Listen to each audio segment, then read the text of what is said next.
ಭಾರತದ ಚುನಾವಣೆ ತುಂಬ ಹಬ್ಬದ ವಾತಾವರಣದಲ್ಲಿ ನಡೀತಾ ಇದೆ. ಹಿರಿಯರು ಮತ್ತು ಎಲ್ಲ ಉತ್ಸಾಹದಿಂದ ಮತದಾನ ಮಾಡೋಕ್ಕೆ ಬರ್ತಾ ಇದ್ದಾರೆ. ತುಂಬ ಖುಷಿ ಆಯ್ತಾ ಇದೆ. 140 ಕೋಟಿ ಜನಸಂಖ್ಯೆ 96 ಕೋಟಿ ಓಟ್ ಇರೋದ್ರಿಂದ ಇಡೀ ವರ್ಲ್ಡಲ್ಲೇ ನಂಬರ್ 1 ಮತ ಪ್ರಭುತ್ವ ನಮ್ಮ ಭಾರತ ದೇಶ. ತುಂಬ ಜನ ಸಂತೋಷದಿಂದ ಎಲ್ಲರೂ ಬಂದು ಮತಗಟ್ಟೆಗೆ ಸಾಲಿನಲ್ಲಿ ನಿಂತು ತುಂಬ ಬಿರುಸಿನ ಮತದಾನದಲ್ಲಿ ಮಾಡ್ತಾ ಇದ್ದಾರೆ. ಎಲ್ರಿಗೂ ತುಂಬ ಖುಷಿ ಆಯ್ತಾ ಇದೆ. ನಮ್ಮ ದೇಶದ ಬಗ್ಗೆ ಹೊರಗಡೆ ದೇಶದವರೆಲ್ಲ ತುಂಬ ಖುಷಿಯಿಂದ ಆನಂದ ಪಡ್ತಾ ಇದ್ದಾರೆ. ಯುವಕರು ಮತ್ತು ಎಲ್ಲರೂ ಬಂದು ಮಹಿಳೆಯರು ಮತ್ತು ಪುರುಷರು ಎಲ್ಲರೂ ಬಂದು ತುಂಬ ಖುಷಿಯಿಂದ ಮತವನ್ನು ಚಲಾವಣೆ ಮಾಡ್ತಾ ಇದ್ದಾರೆ. ತುಂಬ ಖುಷಿ ಆಯ್ತಾ ಇದೆ ಎಲ್ರಿಗೂ. ಹಾಯ್, ಎಲ್ಲರೂ ನಮಸ್ಕಾರ. 2024 ಲೋಕಸಭಾ ಚುನಾವಣೆ ನಡೀತಾ ಇದೆ.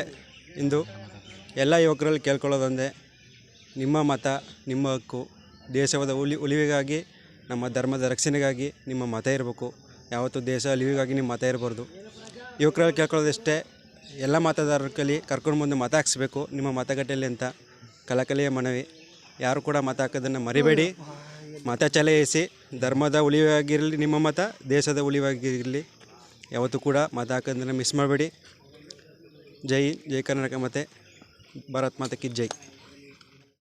4/2024 ಲೋಕಸಭಾ ಚುನಾವಣೆ, ಈ ಮೀಸಲು ಕ್ಷೇತ್ರದ ಚಾಮರಾಜನಗರ ಕ್ಷೇತ್ರದ ಲೋಕಸಭಾ ಚುನಾವಣೆಯ ಶಾಂತಿಯುತವಾಗಿ ಮತದಾನ ಮಾಡಬೇಕು.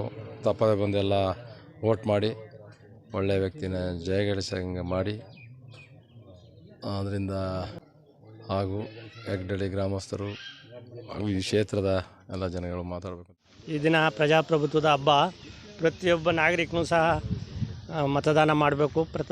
ಮತದಾನ ನಮ್ಮ ಹಕ್ಕು, ಕರ್ತವ್ಯನೂ ಅದೇ ಥರ ಇರ್ತದೆ. ಎಲ್ರಿಗೂ ಸರ್ಕಾರದಿಂದ ಬರ್ತಕ್ಕಂಥ ಇದನ್ನೆಲ್ಲ ಸೌಲಭ್ಯಗಳನ್ನ ಹೆಂಗೆ ಪಡಿತೀವಿ ಅದೇ ಥರ ನಾವು ಮತದಾನ ಮಾಡಬೇಕು. ಪ್ರತಿಯೊಬ್ಬ ನಾಗರಿಕರು, ಪ್ರತಿಯೊಬ್ಬರು ಹೆಂಗಸರು ಗಂಡಸರು, ನಿಮ್ಮ ಮನೆ ಮಂದಿ ಮತ್ತು ನಿಮ್ಮ ಸ್ನೇಹಿತರುಗಳು ಎಲ್ಲರೂ ಸಹ ಈ ಅವಕಾಶನ ತಪ್ಪಿಸ್ಕೋಬಾರ್ದು. ಪ್ರತಿಯೊಬ್ಬರು ಮತದಾನ ಮಾಡಬೇಕು ಅಂತ ನನಗೆ ಅನ್ನಿಸುತ್ತದೆ.